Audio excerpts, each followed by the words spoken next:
Hola, ¿qué tal? Todas, todos. Nos encontramos en un programa más de aquí del canal de Entre Todos y gracias por sintonizarnos. Esta vez tenemos un programa especial. Es una entrevista con Belén López. Ella ha participado en la elaboración de un documental que se llama Barcelona fuera del armario. Y este documental trata sobre el movimiento LGBT y en Barcelona precisamente es historias de cómo se fue gestando este movimiento. Les doy la bienvenida a todos, te doy la bienvenida, Belén, ¿cómo te va? Muy bien, muchas gracias por invitarme y dejarme hablar un poquito del documental. Sí, claro que sí. A mí me llama mucho la atención este documental, me encantaría verlo porque bueno, España es un país que históricamente, y cuando digo históricamente, me refiero a hace mucho tiempo, como en muchos lados del mundo, no solo España, eh, la homosexualidad era penada, pero penada fuerte, ¿no? En la Edad Media significaba hoguera, significaba castración, significaba lapidación, y estuvo prohibida mucho tiempo. La Inquisición española se encargó de perseguirla, aunque había una discusión de si era la Inquisición, si era la que tenía que perseguirla o el Estado español. Entonces, como que se peleaban el derecho de ver quién mandaba la hoguera a las personas homosexuales. Hoy en día, la realidad de género en España es completamente distinta, ¿no? Es uno de los países de vanguardia en el tema de equidad de género, en la accesibilidad. Y, eh, y de eso nos viene a platicar hoy Belén López, porque de eso trata su documental. La historia de cómo se gestó en Barcelona el movimiento LGBTI. Cuéntanos un poco, primero, de cómo te surge la idea de hacer este documental, Belén. Este documental, o sea, la producción del documental son los compañeros de Helpium TV, que son una productora de documentales, y ellos me ofrecen hacer el guión de un documental que querían hacer, ¿vale? Había unas subvenciones en el Ayuntamiento de Barcelona para hacer documentales y estábamos pensando en hacerlo de... La verdad es que no teníamos claro qué quería ser de este tema, pero queríamos hacerlo de feminismo, no sabíamos muy bien. Y buscando información, surgió la información de que Barcelona había sido el primer sitio en el Estado español en que había habido una asociación que fue la primera asociación en el año 1970 de defensa por los derechos de las personas LGTBI. Claro, estamos hablando en el año 70, en el que nosotros estábamos dentro de una dictadura, quedaban 5 años para que muriera Franco, y era una cosa que estaba totalmente perseguida, primero por la ley de vagos y maleantes, que se llamaba, y después posteriormente por una ley que se llamó Ley de Peligrosidad Social, y que estuvo vigente hasta su... Fue perdiendo fuerza, pero estuvo vigente hasta el año 92 o 93, creo, o sea que fue una cosa que se arrastró mucho tiempo. Viendo esto, empezamos a investigar y nos dimos cuenta que también había sido el primer sitio del Estado español donde se había hecho una manifestación en el 77. Ya estaba muerto el dictador, hacía 2 años, pero la ley seguía en vigor, con lo cual esa manifestación era ilegal. Y tirando del hilo empezó a salir que Barcelona era primera en muchas cosas. En esto también la primera en tener un organismo dentro de la medicina de familia, de la medicina primaria, que trata a las personas trans sin tratarlas como una patología, sino es más una asociación de acogida. Y en esto no solo es pionera en el Estado español, sino en toda Europa, porque es una cosa que sí que hay servicios así en los hospitales, pero no en la atención primaria. Es una cosa novedosa que surge desde Barcelona, en el que la persona puede dirigirse a sus centros de salud más cercanos y empezar. Así que decidimos indagar en qué cosas era pionera Barcelona en el movimiento. Y así surgió el documental. Ese documental aborda la historia desde aquellos tiempos, empieza en 1970 o empieza más atrás. haciendo un recuento de dónde viene esta cultura opresiva contra las comunidades LGBTI. Nosotros empezamos en el año, lo que es las cosas que explicamos, empezamos en el año 70 porque nos hemos centrado mucho en las personas que decidieron dar un paso adelante y organizarse. Barcelona es una ciudad muy colaborativa, muy de hacer organizaciones, muy de juntarse las personas, y creo que eso es una cosa que nos define mucho como ciudad, y al estar basado el documental mucho en Barcelona, concretamente, empezamos en el año 70, pero sí es verdad que hacemos un repaso, un pequeño apunte de cómo ha sido Barcelona en su historia.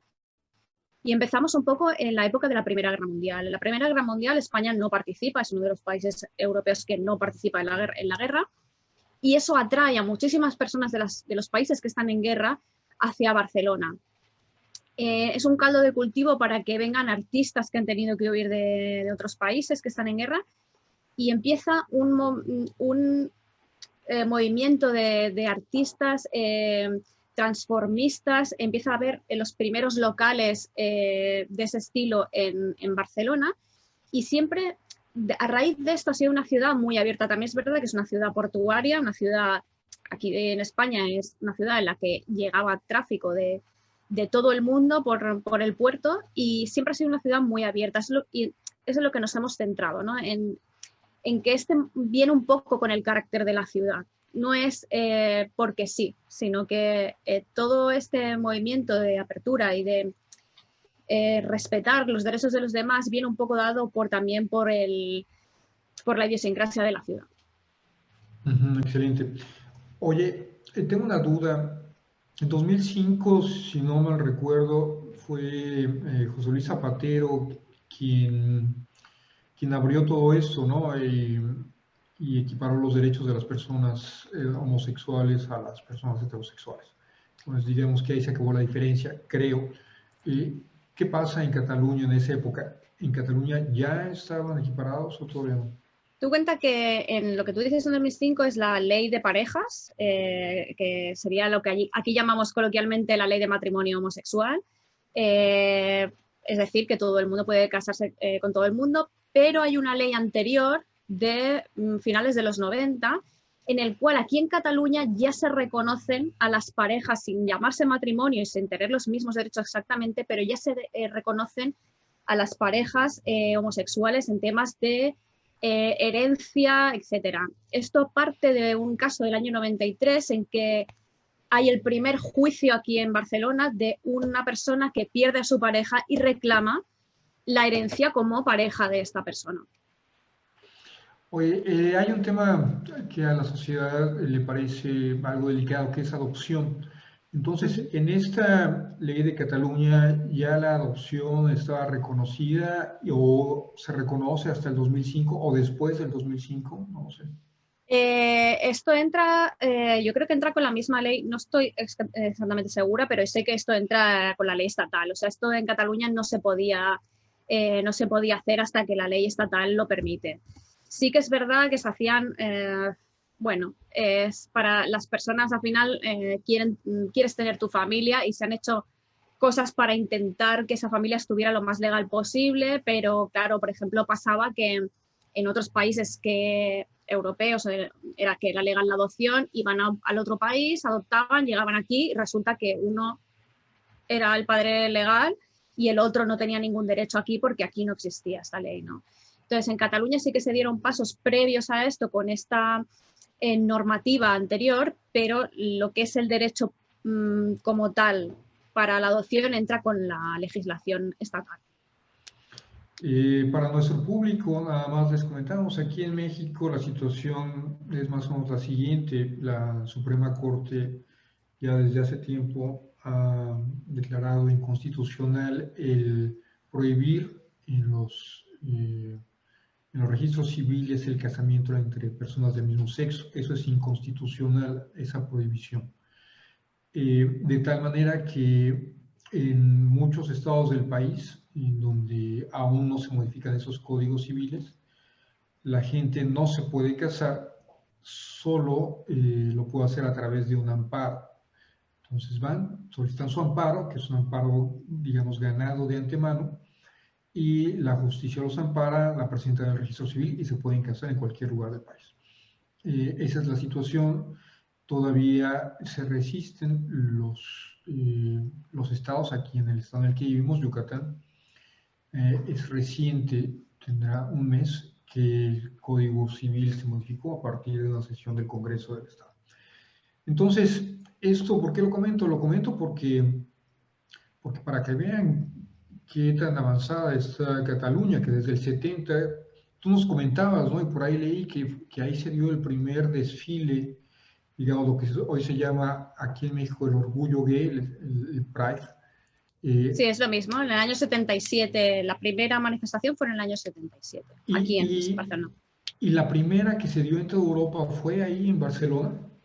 No, en Europa ya había manifestaciones anteriores, en Londres, por ejemplo, en Francia. Tú cuenta que, claro, es esto, que nosotros veníamos de una dictadura en el año 77 hacía menos de 2 años que se había muerto el dictador, o sea, Franco murió pues en el 75, pero a finales, y en el 77 cuando se hizo la manifestación no había dado tiempo a pasar la transición aquí y llegar a democracia plena. Aquí se llega a democracia plena al final, la transición se acaba en el año 82, entonces en esa época hacer una manifestación estaban fuera de la ley todavía, porque todavía las estructuras franquistas se mantenían, no había habido las primeras elecciones democráticas, o sea, estaba por promulgarse la Constitución. Entonces, claro, en otros países europeos que llevan siendo democráticos pues, mucho más tiempo, evidentemente sí que habían habido otras manifestaciones en Europa, no somos ni mucho menos el primer país. Oye, Belén, y en Cataluña ya hay una igualación de derechos absoluta entre personas del mismo sexo y heterosexuales. Esto es una buena pregunta, porque una cosa es sobre el papel y otra cosa es en la realidad. En el papel, sí, tienen equiparados todos los derechos, es decir, pueden adoptar, herencia, matrimonio, todo esto está equiparado. La realidad absoluta, pues hombre, yo creo que todavía queda camino por hacer. Sobre todo, cuando hablamos en todo lo que sería el arco LGTBIQ+, quedan muchas cosas por hacer. Ahora, recientemente, este año, se ha promulgado aquí en España una ley trans. Y sobre todo, pero creo que sigue siendo el ámbito en el que las personas trans siguen siendo el ámbito en el que más es necesario trabajar porque sus derechos estén respetados. Creo que con la homosexualidad queda un problema de personas intolerantes realmente, que los que están fuera de la ley son ellos, no los demás. Pero sí que pienso que con las personas trans sí que hay camino que recorrer y después quedan cosas por pulir, sobre todo en el derecho de familia. En el derecho de familia todavía quedan cosas como, bueno, debates sobre la paternidad en cuanto a maternidad subrogada y temas de ese estilo, que todavía queda mucho por hablar, pero yo creo que el ámbito que más queda por igualar sería las personas trans. Oye, Belén, en Cataluña, ¿qué tan aceptado, con cuánta naturalidad ya se acepta a las personas LGBTI en la sociedad, en los trabajos, en los negocios, entre amigos? ¿Qué tan natural es esta aceptación? Aquí en México varían las regiones, ¿no? Una cosa es la Ciudad de México, otra cosa es la península de Yucatán o el norte. Varía de acuerdo a las regiones. Obviamente la ciudad más liberal es el centro del país, pero aún ahí sigue habiendo estigmatización hacia las personas con LGBTI. En Cataluña, ¿cómo se da esto? Es un poco como en todas partes, ¿no? Hay una diferencia grande entre las ciudades más grandes en las que, por ejemplo, en Barcelona, como te digo, es diferente porque el propio cariz de la ciudad hace que aquí somos un poco pasotas, como decimos aquí en España, ¿no? O sea, ¿Es pasotas? A ver, tradúcenos al pasota es español. que no nos metemos en la vida de la gente, lo que hagan los demás nos da igual y dejamos pasar la vida, ¿no? Por eso pasotas. Entonces en Barcelona sí que está aceptado yo creo que tanto en familia como en parejas, como en amigos, como en todo, es una cosa que se ve como una cosa normal. Aparte aquí en Barcelona hay también un barrio que está bastante dedicado a los negocios, que es el Eixample, o el Ensanche en castellano, y está bastante aceptado, y en las ciudades grandes en general está aceptado. Supongo que en sitios más pequeños quizá todavía tengan algo de problema, pero por regla general, y te lo estoy diciendo ahora en un momento que tampoco quiero que se me llene mucho la boca hablando de esto, porque estamos en un momento que llevamos como unos cuantos meses que ha habido bastantes agresiones así sonadas, no en Cataluña, sino en el Estado español en general. Y bueno, pues ahí está. Siempre va a haber los 4 intolerantes que no respetan a los demás, pero por regla general es una cosa que ya está bastante aceptada también en medios de comunicación, y cada vez hay más referentes también. Oye, ya para terminar la parte, digamos, sociológica del documental, ahorita pasamos a que nos cuentes tu experiencia en la elaboración de este documental. A mí me da, pues, francamente, a mí me da mucho, veo con tristeza, con temor, el crecimiento del partido ultraderechista Vox de Abascal. Su nombre, no me acuerdo, el apellido es Abascal. Santiago Abascal, sí. Santiago Abascal, profranquista, un partido antimigrante, un partido homófobo, misógino. Entonces, digamos, es un poco lo que sucedió con Trump. Y a mí me da miedo porque esas ultraderechas están creciendo en el mundo, ¿no? El ejemplo más claro lo tenemos en Estados Unidos, aquí muy cerquita, en donde al principio nadie pensaba que eso iba a crecer, y de repente crece y crece y crece y encuentra un eco en la sociedad con ese ideario, que es la mitad de Estados Unidos, ¿no? 150 millones de personas.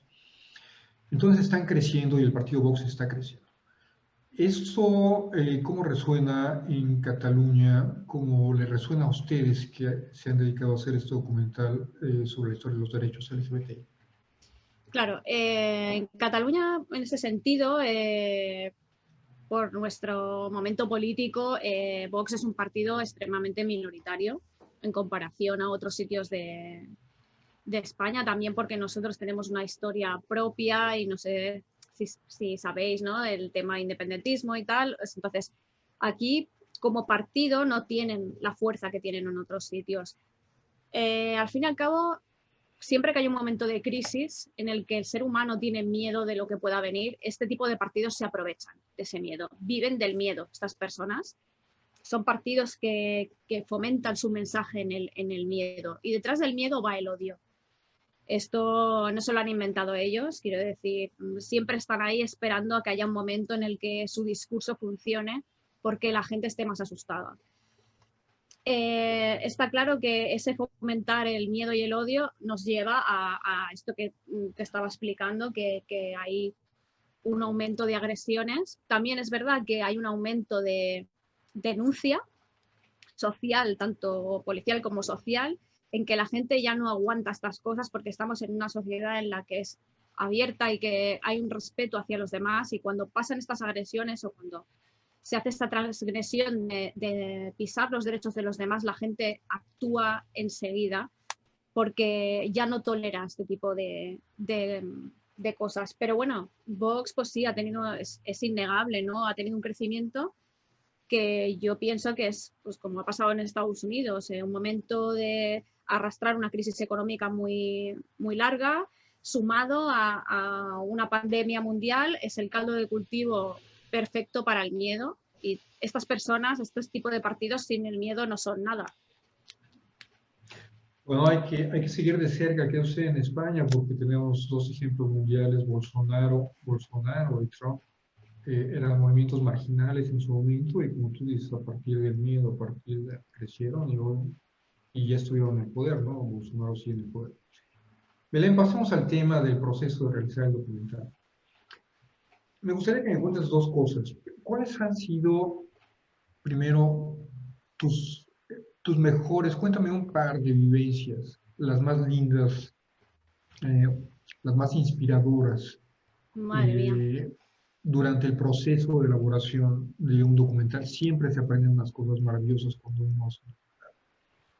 Es que está siendo un proceso tan bonito, tan bonito. La gente se ha volcado tanto con nosotros, se han abierto tanto a explicarnos las cosas, nos lo han puesto tan fácil las personas a las que hemos entrevistado, que es que decirte solo un par es que es imposible porque todo el mundo se ha abierto, pero yo qué sé, yo me quedaría...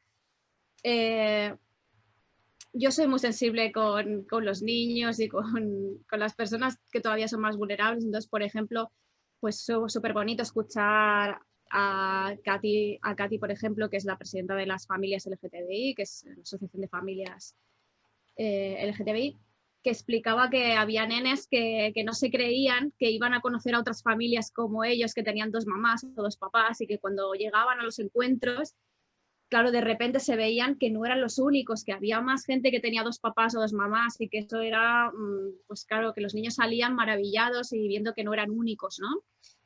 Esto ha sido muy bonito. Y después hicimos en esta parte de la medicina de familia, que habla con las personas, que dialoga con las personas trans, teníamos a los papás de un chico trans. Y bueno, pues ver cómo le había ayudado, cómo sus compañeros de clase habían aceptado perfectamente que era un niño y que todo estaba perfecto, y cómo no solo lo aceptaron, sino que le hicieron sentir bien, y que ese niño ha podido, después del miedo inicial que como padres podían tener, porque es lógico y normal, sabes, en la sociedad que vives tienes miedo, ver que ese niño pues no solo está saliendo para adelante, sino que puede ser ejemplo para otros, y te lo explicaban con ese orgullo, ¿no?, de padres, al fin y al cabo, de lo fuerte que es su hijo y lo bien que lo está haciendo, y la verdad es que esas cosas pues han sido muy bonitas de ver. Fue increíble. Y sin duda también han tenido momentos difíciles.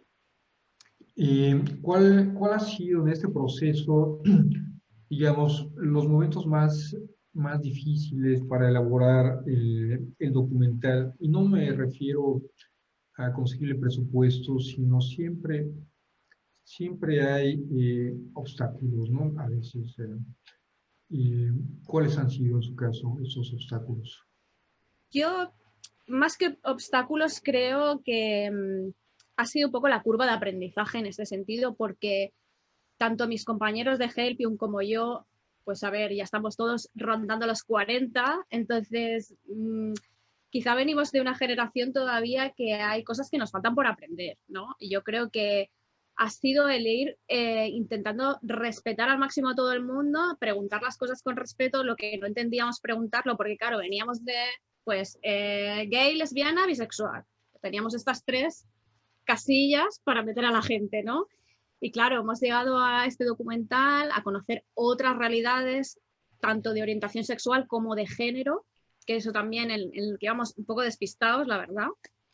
Entonces llegar y aprender todo eso ha sido también como ponernos en nuestro sitio en la realidad de que no lo sabemos todo y que nos quedan muchas cosas por aprender en este mundo, ¿no? Entonces, no creo que haya sido un obstáculo porque ha sido una cosa muy enriquecedora, pero sí que hemos tenido que aprender, bueno, otras realidades en las que quizá no contábamos. Ok, entonces la curva de aprendizaje, y han enfrentado ustedes algunas, más difíciles en España, ¿no? Pero bueno, digamos, algún rechazo, han enfrentado alguna negativa por parte de autoridades para declarar, para aparecer en un documental, algo de este En, tipo, socialmente, algún grupo de personas que se les haya en general, implantado. yo es que no, la verdad que no. Ya te digo que está siendo un proceso súper bonito. Desde el ayuntamiento también queríamos hablar con la regidora del ayuntamiento, porque hay un consejo dentro del ayuntamiento que se dedica a temas exclusivamente LGTBI, también primer sitio en el Estado español que existe esto en un ayuntamiento. Pedimos entrevistarnos con la regidora, nos abrió las puertas del ayuntamiento, nos habló de tú a tú, sinceramente. Todas las personas de los movimientos históricos del Frente de Liberación Gay de Cataluña, la gente de las familias, tanto la gente de Gay Les Pol, que es la asociación que hay aquí en Cataluña de policía LGTBI, Transit, que es el servicio este que te explicaba sobre las personas trans. Todo el mundo se ha abierto a explicarnos las cosas, ha sido súper amable, nos ha puesto en contacto con otras personas que nos servían para hacer el documental. Es que está siendo, no sé si siempre se puede tener esto, pero desde luego está siendo maravilloso hacerlo, porque ahora cuando vamos a alguna cosa, el Día del Orgullo, lo que sea, ya es como si estuviéramos en familia, ya nos llaman por nuestro nombre, ya, no sé, muy bien. Belén, coméntame, ¿quiénes más participan en la elaboración de este documental? Somos 3 en total. Son mis compañeros de Helpium TV, que son son los compañeros de la productora, que son Iván y Tony. Iván se dedica, es el hombre orquesta un poco, se dedica, él graba, edita, hace grafismo, hace todo, o sea, es el que monta todo esto para que podáis verlo. Y después Tony sería la parte de gestión y de producción. Es el que ha conseguido todas las entrevistas, el que hace, como digo yo, que Iván y yo quedemos bien, yo con mis textos, Iván con sus vídeos, pero Tony es el que lo gestiona todo al final, es el que está encima de la parte física del producto, de quedar con la gente, entrevistas, dinero, todo esto lo lleva él. Así que somos los 3 solitos los que estamos con todo, y yo con los textos, el guión. Escribo el guión y todo lo que sea temas de difusión y marketing también lo llevo yo. Oye, Belén, y tal vez parecería un poco obvia la pregunta, pero digamos, para ti, ¿qué significa este documental? ¿Qué es lo que quieren aportar socialmente con este documental? Lo primero, dar a conocer la historia de la ciudad. Creo que a veces vives en una ciudad y hay cosas que no sabes. Por ejemplo, nosotros no sabíamos que éramos los primeros en tantas cosas, ¿no? Como ciudad, y yo soy de Barcelona de toda la vida y no lo sabía. Lo segundo, yo creo, poner un poco el foco en estas personas que vinieron antes y que lucharon, perdiendo muchas veces los derechos, perdiendo a veces la vida en esto, pasando por prisión, que han luchado tantísimo para que las personas que vienen detrás tengan los derechos que tienen, que se sepa por lo que pasan estas personas también, y en este sentido me refiero también más a todo lo que sería las personas trans. Y después porque creo que a veces pensamos que los derechos de los demás no son los nuestros, y los derechos de las personas LGTBI son los derechos de todos. Los que pertenecen al colectivo, los que no pertenecemos al colectivo, esto da igual, porque los derechos humanos son derechos de todos. Sí, exacto. A mí me parece excelente esta iniciativa porque, bueno, a pesar de que es un tema en todo el mundo, ¿no? Se habla y por todos lados hay este tipo de movimientos, son realidades no superadas todavía, ¿no? La discriminación hacia las personas homosexuales, y muchas veces incluso en países muy liberales como España, Francia. En Inglaterra todavía hay cierta discriminación, en muchos países mucho más, ¿no? Pero me parece excelente la iniciativa porque el primer paso para crear afectos es conocer. Y cuando un documental da a conocer el sentir, la historia de todo este movimiento a las personas, a los niños, a todos, se va entendiendo de una manera más profunda y se van creando afectos. Sin duda, en este viaje, tú antes, obvio, eras una persona muy liberal con respecto a este tema, pero sin duda ahora lo eres más después de este proceso, ¿no? Desde luego, porque además había cosas en las que no pensaba, ¿no? Yo, por ejemplo, una de las entrevistadas nos decía que las personas heterosexuales tenemos presunción de heterosexualidad. No tenemos que salir del armario nunca en nuestra vida.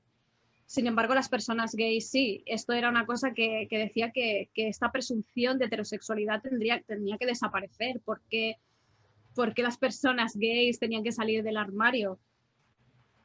Tú, como heterosexual, no tienes que salir del armario. Tú se te da por hecho que eres heterosexual hasta que se demuestre lo contrario, ¿no? Cosas así que he aprendido que pues no me había parado a pensarlo, sinceramente, porque desde el privilegio uno vive muy bien. en toda aquella parte en la que tú seas privilegiado por género, por orientación sexual, por etnia, por lo que sea, hay cosas en las que no te paras a pensar porque no te afectan. Pero sí que me ha servido para pararme a pensar en esas cosas y la verdad es que eso me gusta, porque me gusta ver las cosas desde otro punto de vista y aprender. Sinceramente creo que saldré mejor de esto de lo que empecé, la verdad. Excelente, excelente, Belén. Apoyar ese tipo de iniciativas que surgen desde el desinterés económico, pero con un interés humano profundo, ¿no? Para apoyar todos estos movimientos, para apoyar los derechos humanos y para apoyar que la sociedad avance.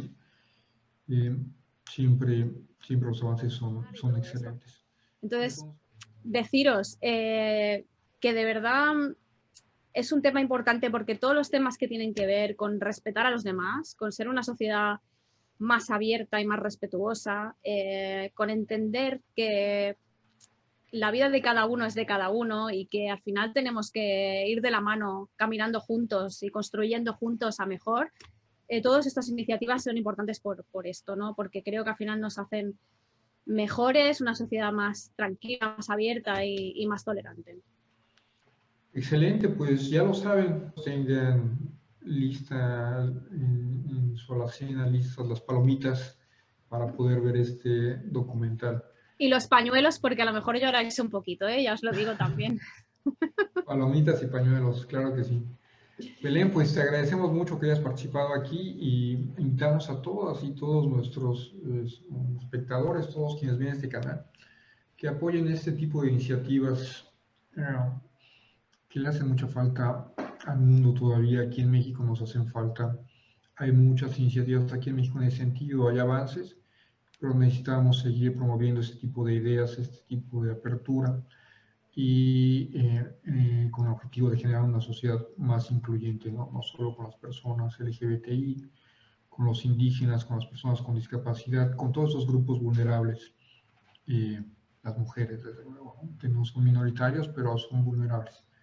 Entonces, adelante, pues me dio mucho gusto platicar contigo, Belén. Salúdame a tus compañeros, felicítalos de antemano de mi parte, porque seguramente les va a quedar muy bien. La idea es genial y felicidades a ti, a tu equipo y a Cataluña por ser un lugar tan progresista. Pues muchísimas gracias por invitarme y me ha encantado hablar contigo y nada, encantada, y si nos pueden ayudar, pues estupendo. Así que muchísimas gracias. Excelente, gracias a ti, Belén. Bueno, pues esta fue una emisión más de Entre Todos y ya saben, les vamos a dejar el link para que puedan apoyar esta iniciativa. Se los vamos a agradecer muchísimo, es por bien de todas y de todos. Les mando un abrazo, mi nombre es Arturo Carrillo y los esperamos en el siguiente programa de Entre Todos. No se lo pierdan.